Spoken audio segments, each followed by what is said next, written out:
For women, we put on over 200 cancer-causing, endocrine disrupting chemicals on our body every single day, which is destroying our eggs.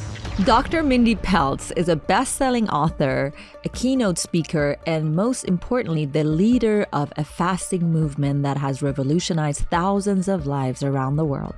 We are looking at menopause through a medical lens. It's the part of the brain that cared what other people think of her went away. That's empowerment right there. She's a recognized leader in the alternative health field and a pioneer in the fasting movement. Okay, next problem with Ozempic and the other weight loss drugs. You can't get off of it. You gain all the weight back. It never solved the root cause problem. This is proven science. There's actually one chemical in particular that destroys the whole reproductive system for both men and women, and it's called... Thank you. Literally, that was the best interview I ever had. Thank you. Oh my God. No, you just got it. You got it. Very inspiring to be in your presence. You're a true leader. I'm really grateful you're here, and let's take a deep dive. Yeah, thank you. I'm happy to be here.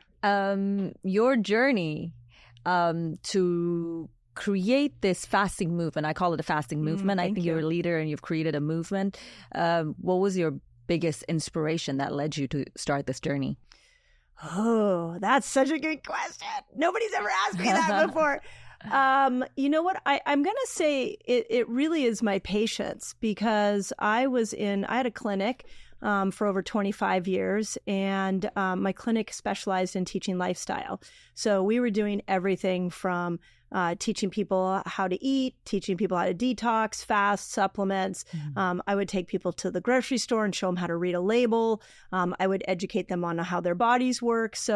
And out of that, what I started to see is that as the years went on, my patients were more and more and more needing more tools. And it was like people who normally would walk in with one symptom were now walking in with like 10 and 20 different symptoms. Oh. And I felt like something had changed in the environment that was causing my patients to be so sick and the new people to come in to be so sick. So I went searching for answers. And about that time, there was an incredible researcher. His name is Dr. Yoshinori Ohsumi, and he won the Nobel Prize for a concept called autophagy, which is this idea that when we don't eat, the body heals itself. And I thought, well, this is really interesting, because if the environment is causing people to not feel well, what parts of the environment can we remove so that their bodies can heal much quicker? And food was the most logical thing. And I thought, well, it's the thing we do so many times in a day. If we remove food out of the equation in this toxic environment, would my patients heal? And they did. And like people who couldn't lose weight were finally losing weight. And hormones that weren't balancing were finally balancing. And aches and pains, chronic pain that wouldn't go away was finally going away. And there was like a vibrancy about people that just like they would walk in the door of my clinic, and I would look at them and I'd be like, "You're fasting, aren't you?" And they're like, "Yeah." Like their skin color would change, their eyes would be brighter. And it was like this huge aha that we have now hit a point in this modern world where our food choices have become so toxic that I can sit and tell you all the thousands of reasons why you need to eat better, but how about I just take food out of the equation for 15, 24, 48 hours, and let's watch your body heal. And that's literally what happened. So this is the ultimate trusting the body. Yes. So you saw that people are getting sicker and sicker, and you trusted that the body should have the ability to heal itself if we don't overburden the body. That's right. And how do we overburden the body? Food is, I think, the biggest component. Yeah, because we do it all so much. Think about it. If you go to work out, you work out like once in a day. But you're eating 5. People are typically, I think the research says like 17 times a day, people put something in their mouth. So if I can take that out of the equation, then could the body do what it needs to do? So I call it interferences. You have to start from this idea that the body heals itself. And there is a physical, emotional, mental, or chemical interference that is holding the body back from healing. So I started with the chemical. I was like, well, let me take food out. And then what I noticed is like 90% of my patients would heal. And then we would go to the other interferences and be like, well, what if I take this interference out? Now can your body do its job? So when the body is in a state of disease, you said there are 3 different interferences. Mental. I usually say 4: mental, emotional, because I think of those as differently, physical, and chemical. And once you take the food out, you're taking out the chemical aspect of it, what percentage of your patients do you say heal just by taking food out? Oh, 99% of them. I mean, we there were other tweaks some of them needed, but here's something really interesting. When you are sick, you don't need motivation to get well, you need momentum. So what happened was I changed the chemical interference by putting them on these 1 day, we would do 3-day water fasts in my office all the time. And I would remove this interference, and now they got a little glimmer of how their body was responding and healing, and now they were motivated. So then it was like, okay, what else can we do? How about we get you walking? How about we, get you like working on your structure, everything from chiropractic to acupuncture to Reiki and massage. Like, let's work on that physical piece. And I just kept thinking about all the things we could remove, the toxic thinking. Let's just remove that. And then let's see how your body heals. And that's a principle that is so simple and needs to really be highlighted. Like the biggest aha that is coming for me right now, which is a shock to me, is I'd never thought about actually trusting the body, that I can trust that this body of mine that I did not create, but whoever created it also gave it the ability to heal itself. Because if you look at everything through that lens, then we maybe need to stop labeling our body. Oh, I'm obese, I have ADHD. Oh, I'm, too skinny, or I'm like, I have adrenal fatigue, I have thyroid issues. Yeah. Maybe like the fact that we label the body is very disempowering. Yes. As a woman, I feel like when we label the body, oh, I have this, physical issue, my pancreas is not doing well, my hormones are not doing well. This is very disempowering to us, which takes me to where I am now in my life, which is for the first time in my life, I'm noticing hormonal changes in my body. And I feel amazing. Welcome. But at the same time, it's very disempowering for a woman to feel like something on the outside has power over like her life. And I don't know, like I'm seeing all these hormones going up and down and how this is affecting me. And I feel like, oh my God, I'm being attacked by my own hormones. I'm being attacked by my own age. Yeah. So if we were to trust our own body in a concept like that as a woman, you're in your 30s, your hormones start to go up and down. If you were to trust your body, how can you maintain a good life without being affected by all these hormonal ups and downs? That's right. So 2 things I want to say on that. The first, I have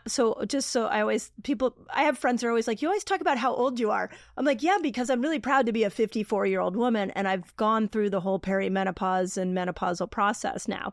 And there was a moment somewhere in the middle of my 40s where I was really struggling with my hormones, and I kept finding myself being mad at my body. Like, why don't you perform the way you used to perform in your 20s and early 30s? And it was like, then I stopped and I thought, wait a second, I'm never going to heal if I'm energetically at odds with my body. Mm-hmm. So what is happening to me hormonally? And the idea at 35, your ovaries are starting to wind down. By 40, they're starting to go into retirement. And I know for women that want to have children, that feels really scary. Don't worry, it's a long process. It's a 10 to 15 year process.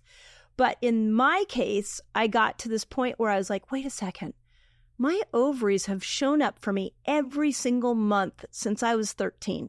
Every single month, my ovaries have released an egg, and 2 times that egg was fertilized and gave me these 2 beautiful children that I have been blessed to raise. How can I be mad at this organ system that has showed up for me over and over and over again? You could say the same thing about your adrenals. Every single time you have had a stressor, your adrenals have shown up for you. And what it has done is given you an incredible hormone called cortisol. And cortisol has moved you into action to handle the stress that you were given. Mm-hmm. So don't be at odds with the adrenals. They're tired.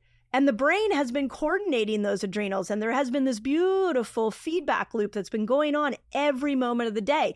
If somebody came running into this place right now and said that the building was on fire, all of our adrenals would give us this massive surge of cortisol that would give us motivation and energy to get out of the building to save our life.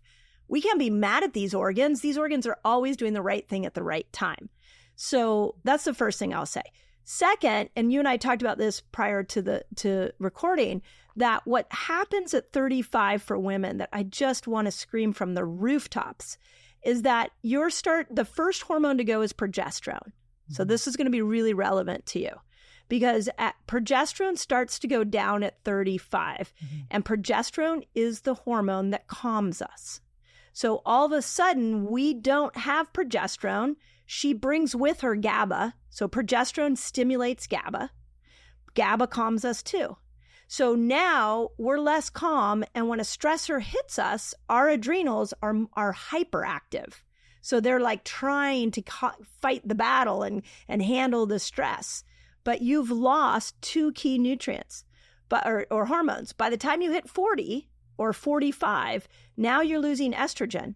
And I always say estrogen brings her girl gang with her. She brings serotonin and dopamine and acetylcholine and BDNF and oxytocin and glutamate. These are neurotransmitters that keep us happy and motivated and clear in our mind. Mm-hmm. And so it's a neurochemical armor that is coming down at 35. We lose our armor. We lose our neurochemical armor at 35. Neurochemical armor. It starts at 35 and it's complete by 50. Which means our armor that was shielding us against environmental stressors, the shield is coming down. That's right. So we're more reactive. So now, I mean, this is what I always say for, you're in a relationship and like all of a sudden your partner looks at you wrong and you're like, I'm going to tear his eyeballs out. Mm-hmm. And nobody understands what's going on with this woman who's going through this neurochemical armor shedding. She doesn't even understand herself. Mm-hmm. Because we become more reactionary. Stress, we can't handle stress as much. And so, we start to, our thoughts become loopy and our amygdala starts over talking to us. You said it earlier, like sometimes I can't meditate because my mind is chattering at me over and over and over again.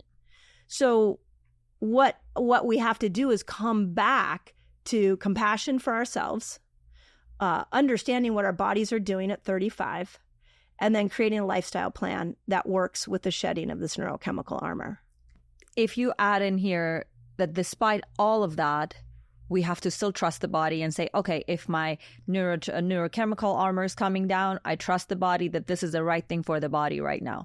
Yet, you know that by losing your neurochemical armor, you're going to be more reactive. Okay, does this mean the body is trying to push you to go deeper inside and work on your traumas? I believe it is. And this is part of the new languaging that I'm talking about. And I'm actually currently writing a book about this because I think it's an opportunity to heal ourselves. And one of the reasons we have such an intense menopausal, perimenopausal chaos right now in our culture is because we're missing the part of the conversation that says, hey, guess what? Your neurochemical armor starts to come down at 35. All those traumas you could avoid, all those situations that don't work for you, the more you go along your perimenopause and menopausal journey, the more difficult it is going to be to ignore those cries. Like, can we say menopause is a spiritual way to force a woman to awaken? Oh, I like that. Yes, let's say that. Because I always thought to myself, I believe God is a woman. I believe the Yes. ultimate creator is feminine Yes. to create. And I thought, she wouldn't do us wrong. No. Why would she give us a menopause? Why would she stop our fertility? Right. There must be something she knows better. Yeah. Exactly. And she's coordinating every single cell in your body. There's an intelligence in every single one of the 72 trillion cells in your body. If I took that intelligence out of those cells and I just laid a bunch of cells down here on the ground that represent you, they wouldn't function. There has to be a life force, an energy. We can call it, the goddess, whatever you want to call it. It has to be in those cells, making those cells come constantly back into a state of health. Mm. And yet we completely ignore that. So, but you said it so well. We are looking at menopause through a medical lens. Yes. And that means our body is against us. That's right. Our body is doing us wrong. That's right.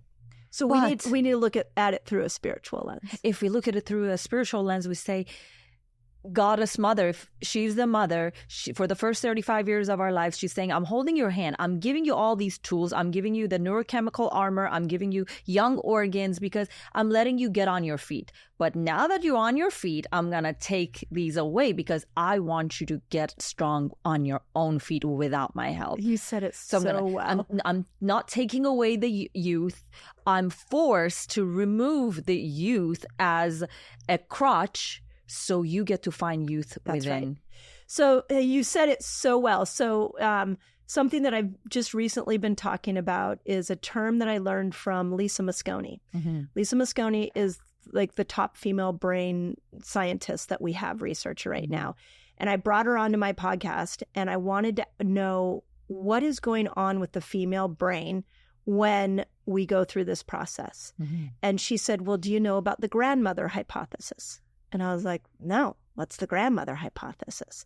And she said, if you go back into the hunter and gatherer days, what ended up happening around the cave was that the men typically went out and hunted. Mm-hmm. And now there's, just so that we're fair to both sexes here, there was probably also the teenage girls probably went out, the teenage boys went out, but there was a group that went out to go find food. Mm-hmm. Staying at home around the cave was the mom who was bearing children. Mm-hmm. So she was either pregnant or she had a young infant.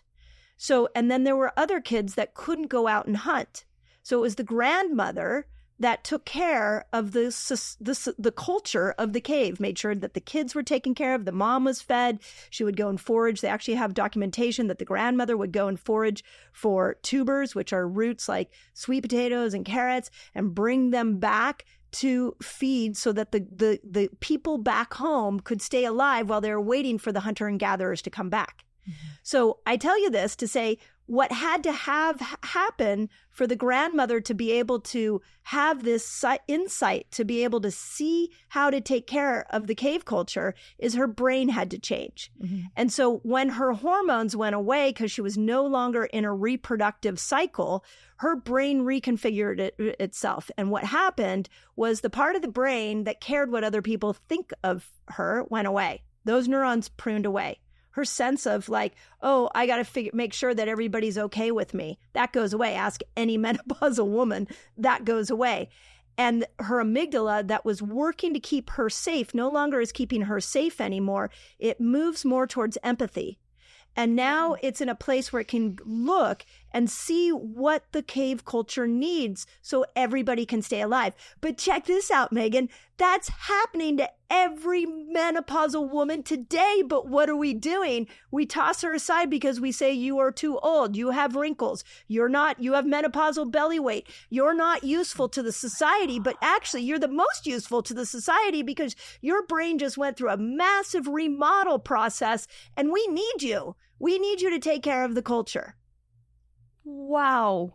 And that age, like for a woman when they hit, I believe with my mother, I'm seeing how as soon as she turns 60, she is considering herself of no use to the society. No, she's the most useful then. Wow. This is what I'm trying to change in the next book I'm writing. She is the most useful then because her brain is geared towards empathy. Yes. And her brain can see the culture and what it needs. It can see what society needs. Correct. And you know what society needs right now? A grandmother.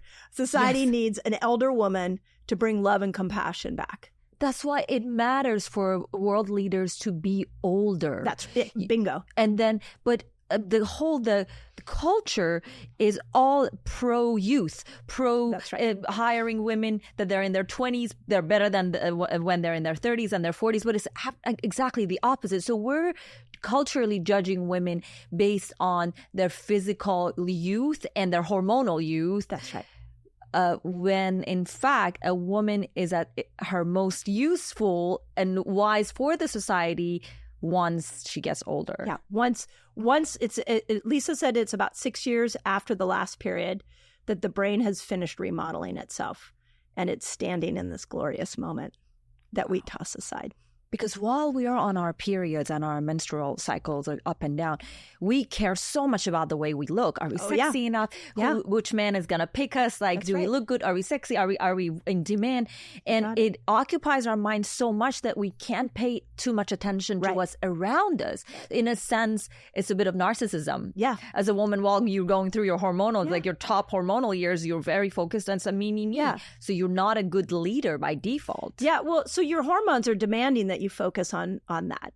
Yeah. Because, when testosterone comes in mid-ovulation, testosterone, of course, gives you libido, but a woman only gets testosterone during ovulation. She doesn't get as much testosterone the rest of her cycle. Mm-hmm. So it's so fascinating to me that once a month, a woman gets this dose of testosterone, so she will procreate.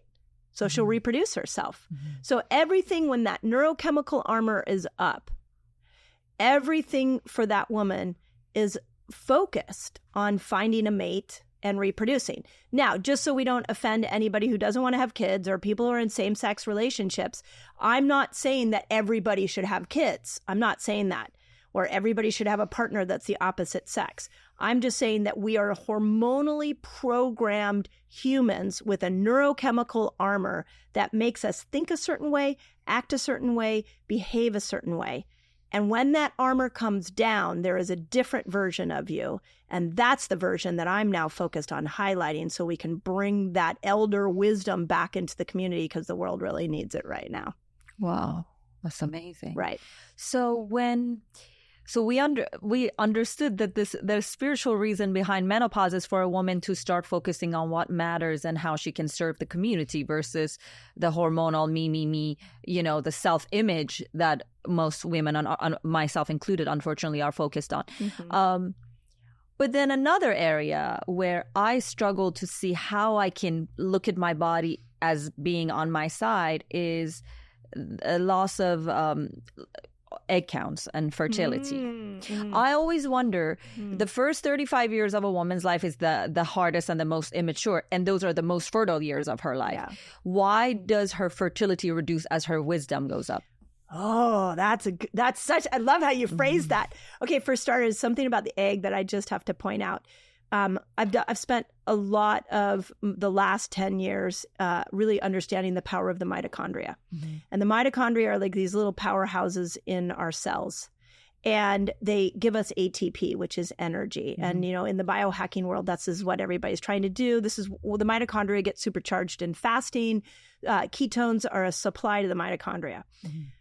The mitochondria, I've looked at where is the most dense part of mitochondria, where we have the most amount of mitochondria. And some of the highest mitochondria places are our eyes and our heart, because those keep us alive, right? And so in hunter-gatherer days, we needed our heart to pump so we could go hunt food, and we needed our eyes to be able to find food. So the intelligence, the goddess, put a dense amount of mitochondria in there.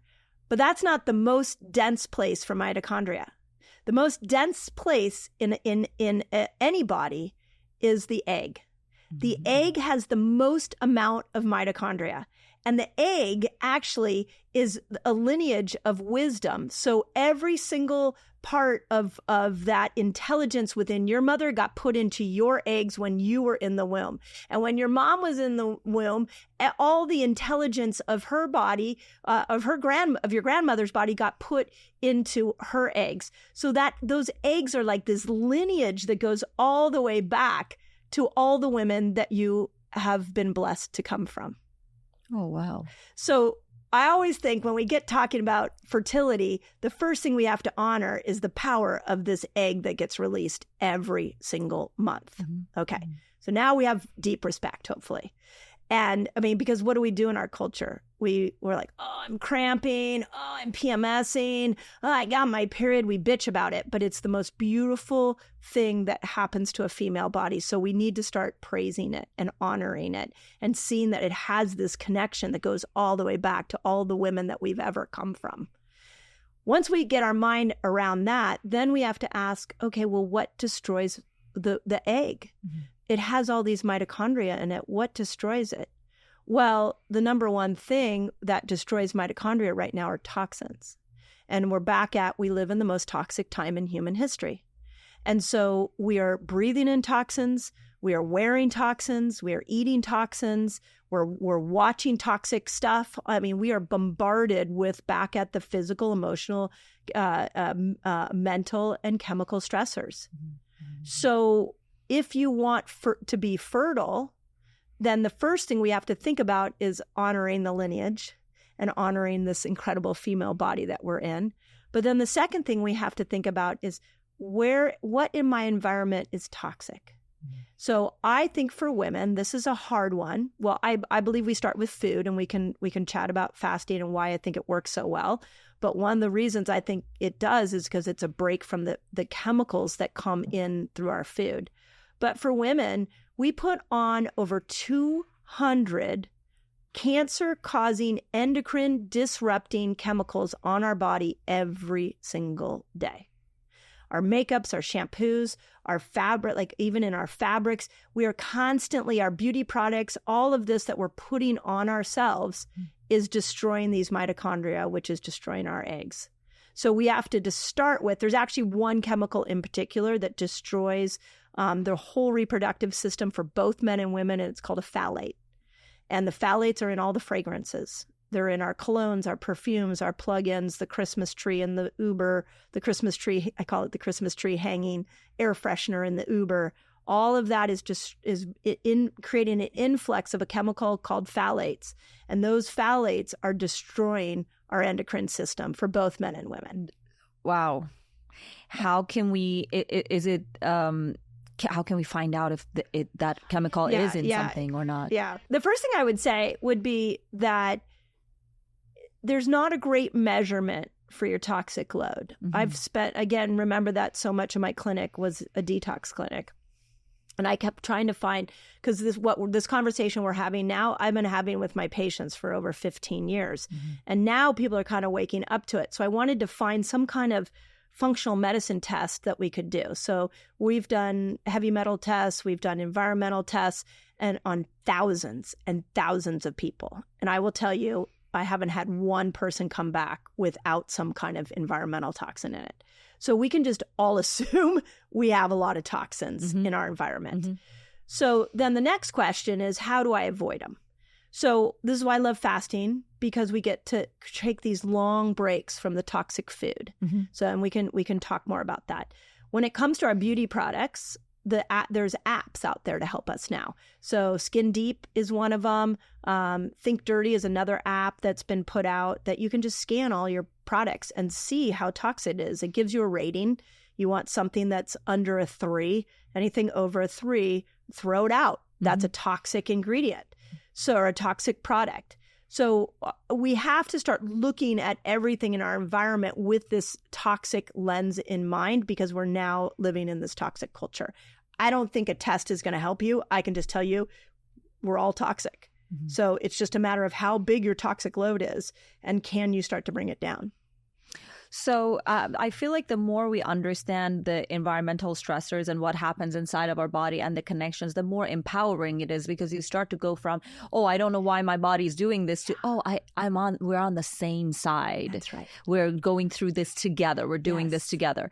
Now back to trusting the body to heal itself and a woman hitting 35. Yeah. So at 35, what happens to us? So at 35, you start to lose progesterone. So you're losing that calm feeling. Some women start to not to be able to sleep very well, and injuries don't heal as well. They find themselves a little more edgy. By 40, now estrogen's doing, she's up, she's down, she's up, she's down. By 45, she's just starting to go down.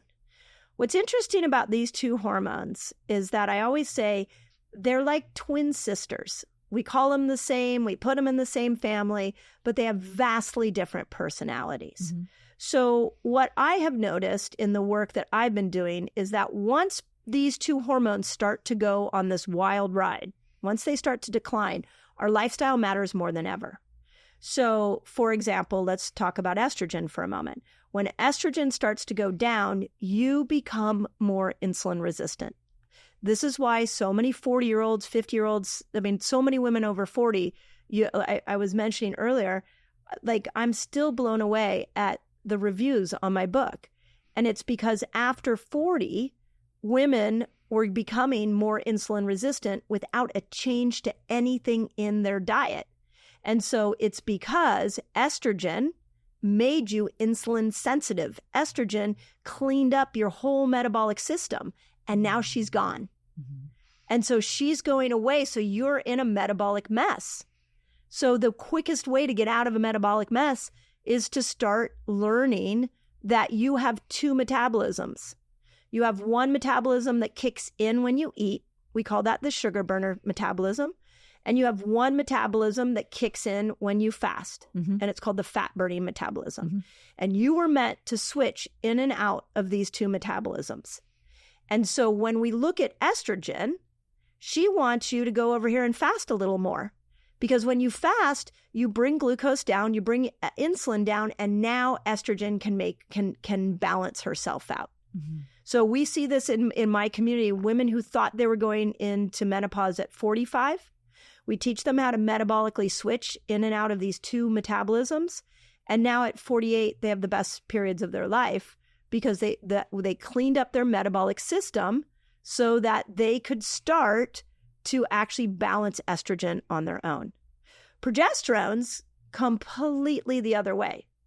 Progesterone does not want you to fast. Progesterone doesn't like when cortisol comes in. She actually wants you to bring glucose up. And every woman knows this because what do we crave the week before our periods? Chocolates. Chocolate. Carbs. Carbs, yes. We're hungry. So there's a biological reason for that. Chocolate is packed with magnesium. You need magnesium to make progesterone. Mm-hmm. Carbs brings glucose up. You need glucose to be able to make progesterone. And you need progesterone to peak so that uterine lining starts to shed. Mm-hmm.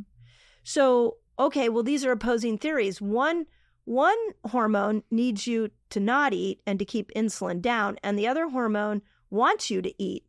And I have both of these hormones in me all month long, and I have both of these hormones coming in and out throughout the whole menopausal experience. How do I rectify that? And so this is why I teach this cyclical way to switch. Some days you fast, some days you don't. Some days you go low carb, some days you don't. We are meant to have more variety in what we eat and when we eat as women. Can fasting make us prolong our have our menopause later? What I have seen is it's a piece of what makes our menopause come later. Later. Yeah. So that means that menopause comes in when the body's trying to tell you something. The body's trying to say, I'm losing estrogen, I'm losing progesterone, and I need you to make some adjustments. Yes. And if we do make the adjustments, then we can maintain those hormones in our body. As long as age appropriate. So what is age appropriate here? So this is such a good question because the research when I first started looking into this 15 years ago, it said 55 was the average age to go through menopause. Then fast forward 7 years, then we said 52. 52 is the average age. And then just the other day, I heard somebody say the average age is 50. I'm like, why is the average age going down? On the other end of the spectrum, we have women girls that are getting periods earlier and earlier and earlier. When I was a kid, the average age to get your period was 12 to 13. Yes. They're now saying 9-year-olds. Wow. So why is our hormonal system changing so dramatically? I'm back at environment. Our hormones are always responding to the environment we put ourselves in. So if you want to clean up estrogen, start to learn how to balance your insulin system. Make sure you're bringing your carb load down or you're eating what I call nature's carbs. Like get off the cakes, the cookies, the pastas. Like get off that stuff, the rices. Get off of all of that and eat fruits and vegetables and potatoes and anything that came from the earth. And then start to learn to fast. And now we've cleaned up estrogen. Progesterone doesn't want you to fast. So you have to learn when not to fast, which can be confusing for somebody mm-hmm. listening to this that didn't understand fasting. Mm-hmm. That was what Fast Like a Girl was all about.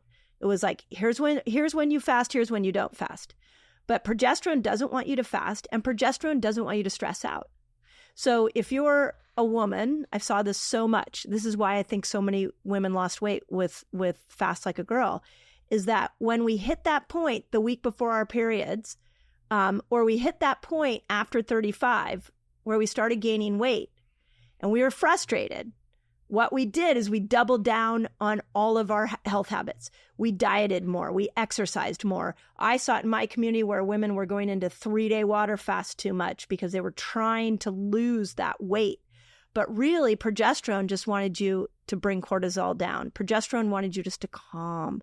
Progesterone wanted you to eat fruits and vegetables and bring up and eat some of the potatoes and squashes and bring that glucose into chocolate, bring the glucose level up. Wow. So depending on what your body's going through at that moment, you need a particular fast to make up for a particular hormone or an issue you're dealing with. So fasting's not a one-size-fits-all at all. No. What about intermittent fasting? Yeah. So in the book, I have 6 different levels fasts, and I call the 13 to 15 hour fast intermittent fasting.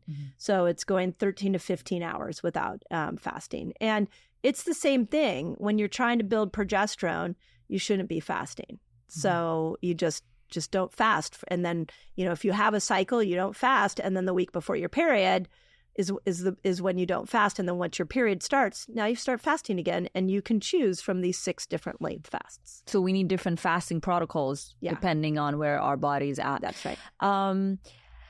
So we understood that by removing a big chemical stressor out of the body, which is food, and fasting, the body has the ability to heal itself. Then we also understood that with every hormonal imbalance, let's call it hormonal changes or any changes that the body's going through, the body's trying to communicate something with us. Thank you.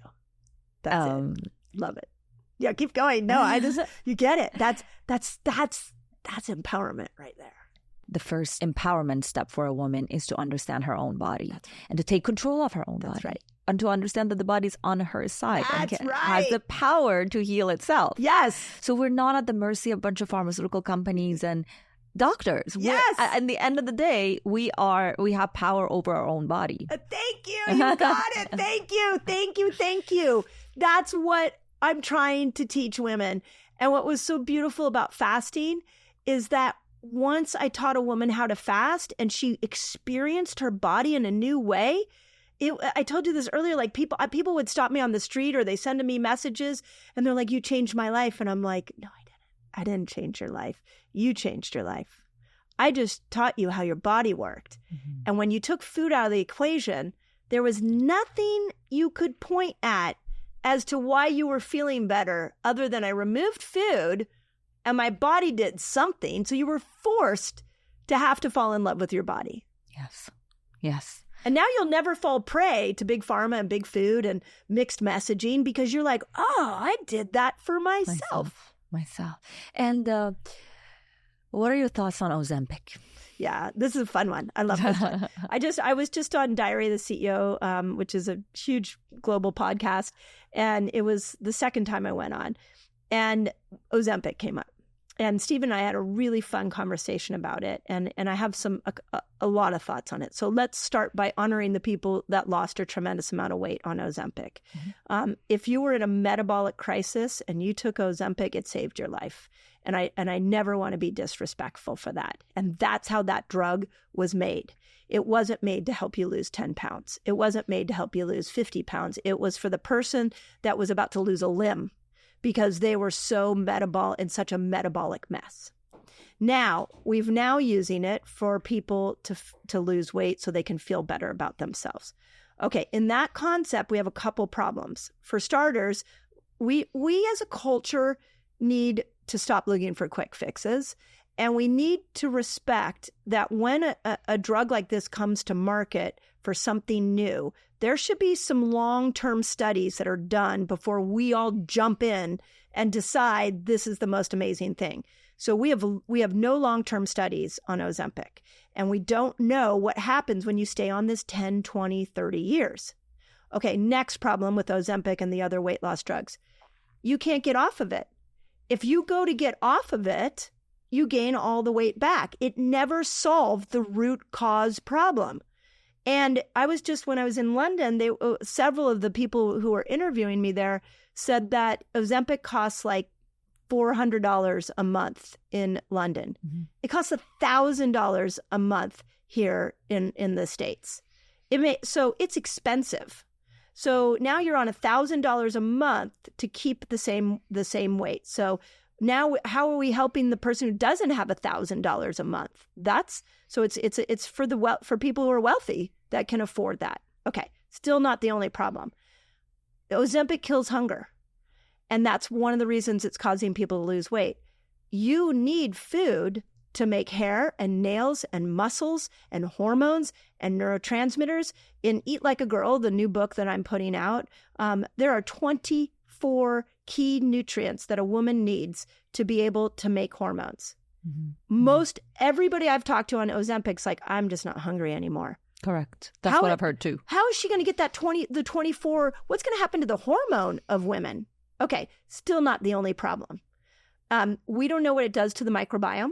And the microbiome is what is making serotonin that keeps us happy. The microbiome, there's a set of bacteria in our gut called the estrobolome that break estrogen down. Mm. So I want to know long-term what Ozempic's going to do to the microbiome, because if we destroy our microbiome, you destroy your body and you destroy your mind.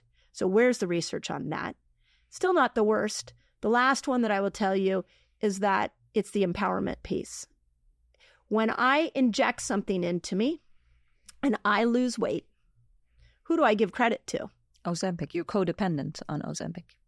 Where is the self-empowerment? Whereas what I loved about this interview with Stephen Bartlett, the very first beginning of the interview, he read me 2 reviews from a prior interview that I did with him. Mm-hmm. And the second review was from a 48-year-old woman who said, I struggled to lose weight. I didn't know what to do. I listened to the interview you did with Dr. Mindy, and I put her principles into action, and I dropped over 50 pounds. And what I know now is that I can do hard things. Wow. Let's not rob what happens when the human forgets how powerful they are. Let's not rob a woman of the experience of figuring out how to drop weight. And by the way, a fasting lifestyle will give you the same weight loss result and save you money as Ozempic. And you walk out of that and you are like, I'm a badass. I did this. I did that for me. You don't get that if you inject yourself with something. No, by becoming codependent on Ozempic, you are basically admitting that you don't have the ability or the power to understand what your body needs right now to lose weight. That's right. You've given your power away once more. You've given your power away once more, and you admit that you're disconnected from your body. That's right. I can't do this on my own. My body doesn't know how to drop this weight. And so I'm going to inject myself. And that's going to be all of a sudden the injection, and the doctor that gave me is the hero. By the way, a concept that I also am trying to get out to the world that really needs to be expressed is why do we gain weight? So here's what your intelligent body's doing. Let's say you've been eating bad over and over and over again, and all these chemicals are going into your body, and all this extra glucose and sugar is going into your body. And your body's like, wait a second, I've been calling on the pancreas, and the pancreas keeps making insulin and making insulin and making insulin, but the pancreas is getting a little tired. And the cells are like, oh my God, all day long, all this glucose is coming at me. And insulin is like, I can't get glucose into the cell because it's just coming at all day long. So the body makes an intelligent decision. It says, I have so much excess right now. I have the possibility of where am I going to store this? I don't want to store it in organs, because if I store it around the heart and the lungs, and I store it, put that glucose up into the brain like Alzheimer's, or I put it in the eyes, which is macular degeneration. If I store it in organs, now the body's at a threat of survival. So I'm going to store it as fat. I'm going to put it around the belly. I'm going to put it on the booty. I'm going to put it in the back of the arm. I'm going to put it around your face, because that is the safest place for me to store all this excess that you've been pouring into your body over and over and over again. And then we go and we look in the mirror and we go, I hate this fat. And your body, if it could talk to you, it would say, but I put it there to save you. because I didn't want to put it in the organs. So I need you to work with me here a little bit and stop giving me all this excess. So fat was literally a storage pantry to save your life. And we tell the body, shut up, I'm going to inject you with Ozempic. Yeah. Get suppressed. Yeah. I can't listen to you. Yeah. I can't deal with you. I'm disconnected from you. So I'm going to forcefully give you something to shut you up, like sticking a pacifier into a crying child's mouth. That's such a good analogy. That's it. And as humans, we are moving further and further away in belief of our own bodies. God, that's sad. It's really sad. Putting a pacifier into our own crying baby's mouth to shut her up so then she can lose weight and she can look good and she become more disconnected from her inner beauty. That's right. And then we go to Instagram, we go to Facebook. And we say, look at me, I'm skinny. And the women that aren't skinny go, why am I not that? Why am I not that? It's like how we started this earlier. Like, why am I not that? Why can't I look like Megan? Why can't I look like Mindy? Why can't I look like, or whoever, like, why can't I look like all these people? I don't look like that. I mean, I've sat, I think the Mindvalley community is overall a very healthy community, but I have sat with some people that are really, really in a deep health hole, and their self-talk is horrible. I had a woman that I was coaching when I did one-on-one coaching, that when we got on Zoom, she would only show me half of her face. She wouldn't show me the lower part from her nose down because she was so embarrassed by how heavy she was. And as I started to teach her lifestyle, she started showing me her face more and more. I got to see more, and I got to see her shoulders, and it was like you could see her self-pride coming back. That's what we all need to be focused on, is how do we lift and empower people up through free tools? And fasting is the most free tool I know. Everybody can do it. I think fasting is a way for women to reunite with their bodies. Yeah. Thank you. I think so too. The more I'm understanding how fasting can empower a woman, help her understand her body, and help her trust her body, it makes me wonder, do you think by fasting and avoiding toxins, we are also shedding toxic emotional layers? Oh, yeah. Oh, I'm so happy you brought this up. I could talk to you all day. You're like right in my everything you're saying is like so sticky for my brain. So thank you. Bruce Lipton brought us that work, that emotions are on the outside of the cells. Yes. Okay, so let's talk about that. Let's say I've been raised in a culture that has forced me to be something that I'm not meant to be. I heard this statistic the other day, and it's a new one that I'm going to really start talking about, which is at 12 and 13 years old is when a girl makes a decision that she has to change herself to fit into a patriarchal society. Mm-hmm. And she starts to betray herself and move away from her authentic self at 12 and 13 years old. And so each time she compares herself to the culture that wants her to act a certain way, she creates a network of self-talk. And that self-talk usually looks like, I'm not worthy, I'm not good enough, I'm doing something wrong. If I'm overweight, something's wrong with me. It was me that was the problem. Like, we turn within and we start to, I call it turn on ourselves. Mm-hmm. And all that inner talk now goes down to the cells, and it starts to vibrate a different frequency within the cell. And literally what Bruce proved is it creates cellular inflammation. Yes. This is not woo-woo. This is proven science. So now I teach a woman how to fast. And you know what happens when she fasts? She stimulates something called autophagy. And autophagy is the inner working, the intelligence inside the cell that says, we haven't had any food come in. We don't have any glucose. We don't have any nutrients. Something different is going on here. I better make myself stronger. And in autophagy, once autophagy is stimulated, the intelligence inside the cell that repairs everything inside the cell and makes the cell anew. Now, sometimes when autophagy is stimulated, which, by the way, starts at 17 hours, a 17-hour fast is when autophagy stimulates. Once autophagy gets stimulated, that intelligence may look around the cell and go, this cell is going to be a cancer cell. This cell is going to be a zombie aging cell. This cell is really not good for the system. I need to kill it. And it's a cellular death called apoptosis. So at 17 hours of fasting, you are redesigning your cells and you are getting rid of the cells that no longer serve you. And when you get rid of those cells that no longer serve you, you get rid of the thoughts that created that cellular inflammation, and you become reset for new thoughts to come in. So one thing that we started doing in the fasting window with our community is meditating.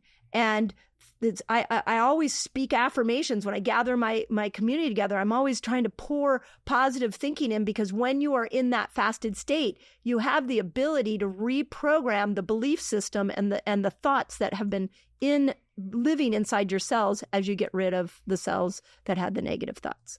So do you think we eat our negative self-talks?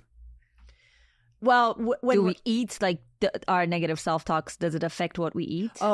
Oh, yes. That's such a good question. So check this out. When I go to eat something that isn't good for me, let's just use chocolate cake as an example. I'm in the supermarket. I see my favorite chocolate cake. I'm like, oh, I love this.